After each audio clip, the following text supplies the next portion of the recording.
Peggy 18.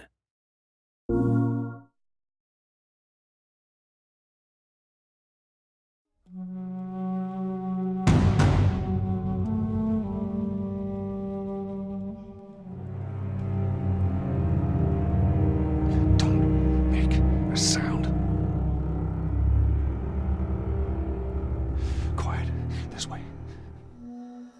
We went through quite a process trying to figure out what the infected were going to be. A very big directive from the very beginning was they're not zombies.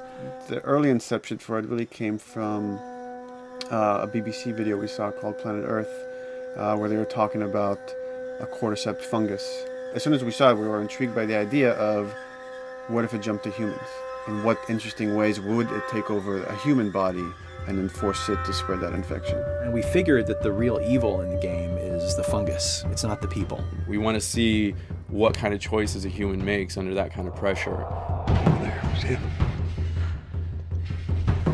So as we're trying to develop the look of the infected, we went through so many different iterations, some that looked really alien and subhuman, some that looked just essentially like zombies, and we couldn't find like an original place for them. But one of our concept artists took a bunch of images of diseases or images of fungal overgrowth, and he kind of mashed it all together and he threw it on this person. It was definitely very challenging to try to convert that 2D concept into 3D, getting kind of the feeling right from all different angles. This isn't some decaying corpse on the ground. This is a living thing that's going to be coming after you in the world. And it seemed so creepy and so unique. Right away we gravitated towards it, and it's like, this is our base infected. Everything should kind of come out of this look.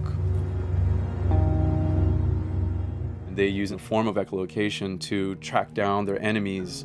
Just like bats or even some blind people can see by making a clicking sound.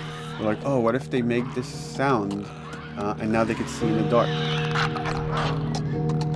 A sound that on its own wouldn't be very scary. And then to associate it with something that people in this world are very fearful of, so that as you're exploring an environment, all of a sudden you hear this click and you're seeing everybody just get frightened, just everybody duck, everybody hushes.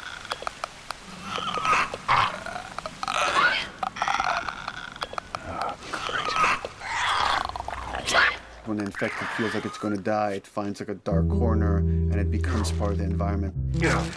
The fungus grows out of there, and if the fungus lingers there long enough, then spores will come out, and if people can breathe those spores, they become infected as well. Pretty much everyone in this world has had one of their loved ones at least become the infected, so they lost someone this way. It's a pretty brutal fate if you know, you're headed down that path. You've got some hard decisions to make.